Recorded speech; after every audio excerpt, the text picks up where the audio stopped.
Christmas. Hey, what's up? Hello, my name is Noli and I like to read, and today it is Vlogmas day 1. If everything works out, I think I'm going to be doing this for the first 12 days of December, and I'm so excited. Actually, it's not Vlogmas, it's Bookmas.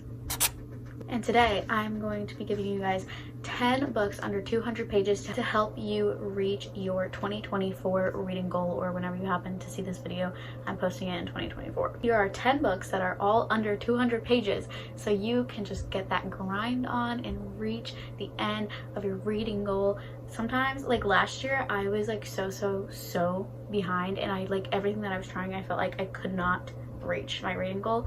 Thankfully, this year, that hasn't been an issue for me, but I wanted to show you guys some of the books that helped me stay on top of it, okay, and get to my reading goal. I have 4 different categories of books, so we're going to start with romance, and the first one that I have for you guys is Noticing Natalie by Belinda Mary. I'll have the page count for all these books somewhere on the screen, but this one's just a cute little romance novella. It's a sports romance. It's set in Australia, so they call it football. If you're in America, we call it soccer. It's just a second chance romance. I think there's dual point of view in this book, kind of like The One That Got Away. He's so obsessed with her nosy family. Yeah, and basically it's just like they used to really like each other when they were in high school, but then never ended up dating because of kind of like this like rumor that was spread. And then one day when Natalie, our female main character, is working, she's a nurse, this famous soccer player comes in who got hurt during one of his games, and who does it happen to be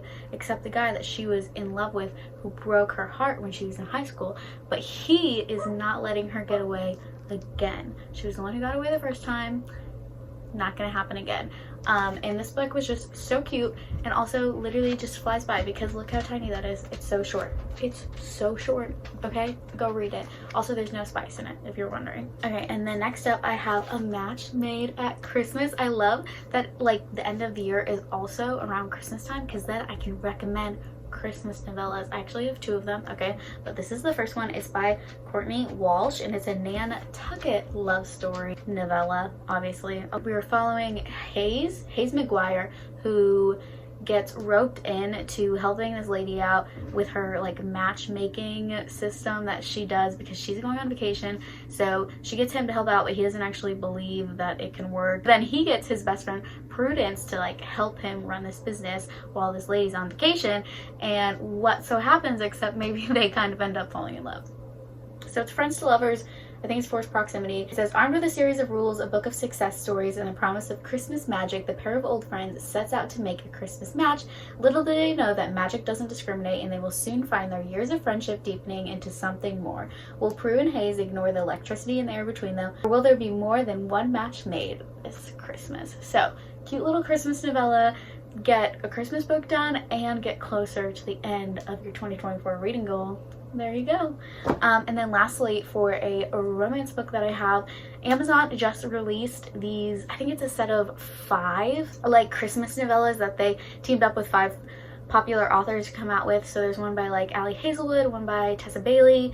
I forget who the other authors are, but there's like 5 of them. If you download the Amazon Prime Kindle app, you can read them for free. So that's fun. The one by Ali Hazelwood is called Cruel Winter with You, and it is a brother's best friend novella. I think it's like 70 something pages. Obviously, like I said, I'll have the page count somewhere on here, but it is a brother's best friend, forced proximity, second chance romance. And so I think it's basically like, obviously her and her brother's best friend used to like have something going on and then fell apart, broke their hearts. Now they get caught up in this like snowstorm together, and they are like forced to talk through the issues that they have. And I was told that if you don't want to read a spicy scene, to skip chapter 7. So if you are looking for no spice recommendations, man, I can't speak. Skip chapter 7 for that one. Okay, moving in to just our like fiction section, I have a book that is like a 5-star, 6-star read for me, and that is Foster by Claire Keegan. She's the author of Small Things Like These and just absolutely fantastic. And not only is this book, I think, under 100 pages, the font is like really large, and so you will definitely like fly through this book. You can finish it probably in like 20-30 minutes if you really sit down and try to. But basically in this book you are following this little girl who her like mom is pregnant, and I think she has other siblings too, but there's just kind of like a lot going on in her family right now, in her life right now, and so her family sends her to go stay with a family friend until like after the mom like has a baby and gets settled. And so I think it's planned for like a summer, but they don't really know when they're gonna go get this little girl again. And so she goes and stays with that family friend and ends up finding a lot of like love and affection that she doesn't have back at home. And so it's just a really intriguing story. I really, really loved it and would highly recommend this one. Also, especially if you're trying to reach the end of your goal, it's perfect for that as well. Next up, I have a Christian fiction book, and that is Miracles at the Higher Ground Cafe by Max Lucado with Candace Lee and Eric Newman. Basically, we're following on the main character, who I think her name's Chelsea, and she recently went through this like very public breakup with her husband, and so she is going now and starting to work at this coffee shop known as the Higher Ground Cafe. And I think it's like if you like connect to the Wi-Fi router or something like that, you get to ask God like one question and he's going to answer or something like that.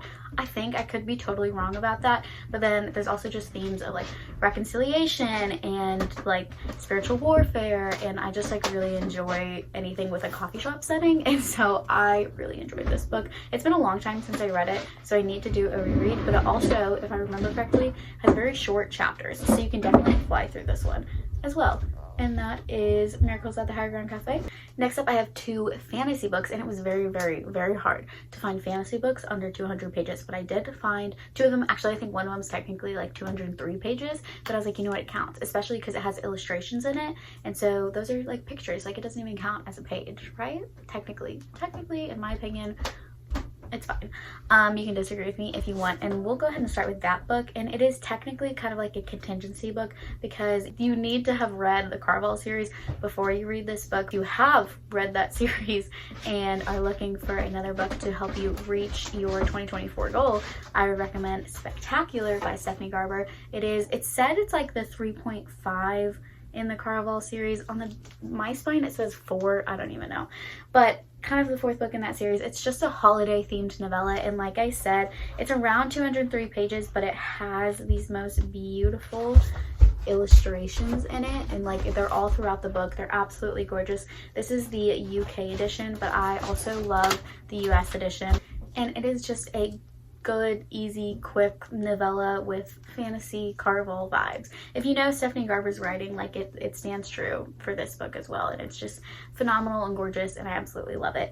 And then next up, I have The Ocean at the End of the Lane by Neil Gaiman. This is a YA fantasy standalone, and it just gives the most like fever dream vibes. Like if you love that in a book, I highly, highly, highly recommend this book. Basically, in this book, you're following this middle-aged man who is going back to his hometown for a funeral, and while he's there, he decides to go back to visit his old house, but then he kind of like changes his mind, and so instead he goes and visits his neighbor's house, and while he's there, he starts like remembering all these things from his childhood that he did not otherwise remember, and it is like just like a crazy adventure and journey, and it is absolutely wild. And I would definitely recommend this book. It was such a fun time. I think I gave it like a 4-star, 4.25, and yeah, love this book, and it's a great, just quick, easy read. Moving into our next category, I have 3 nonfiction books. I think nonfiction was actually the category that I found the most like books under 100 pages, so I definitely could have done more of those, but I know not everyone's like a big nonfiction fan, so I just did 3 of them. And the first one is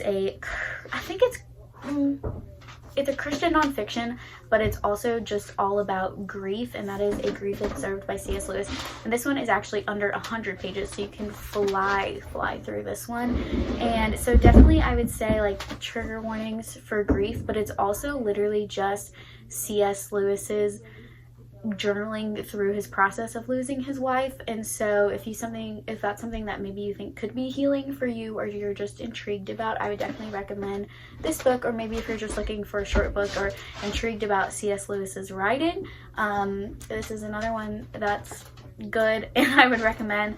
And probably I would say you can probably find like a free copy of it somewhere because of how old it is, but that's this one. And then I just have two more. So the next one is 84 Charing Cross Road, and this is a classic nonfiction book, and it is basically just this author collected all of these letters between her and this like local bookstore that she would like send letters to, and then they would send like book recommendations or books, and she would like send them the money for it. And it was just absolutely adorable. Like the found family in it, I absolutely love. Like, and it's so sweet, and knowing the fact that it is like nonfiction makes it even sweeter. Like it feels like something that would be fiction. But I absolutely loved this book. It was a 5-star for me, and I would highly recommend. And not only is it like under 200 pages, the pages are also like this because they're letters. Like a lot of them are only half pages, so would definitely recommend that to help you reach your reading goal. Also, it just feels like a book for book lovers, so if you're someone who loves that, I would recommend this book.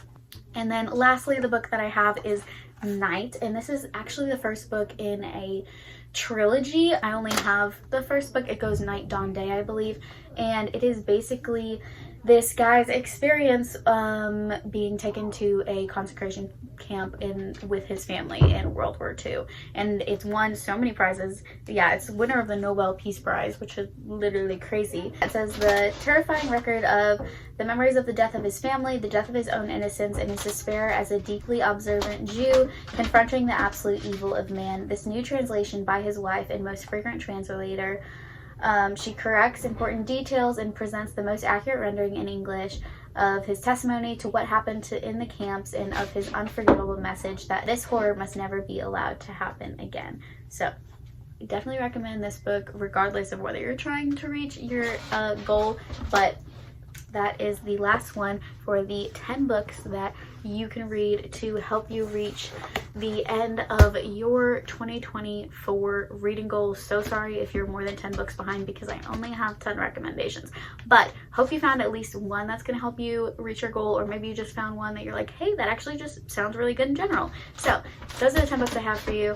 I love you. Jesus loves you. Hope you have a great day, week, life, and I will see you guys next time. Peace.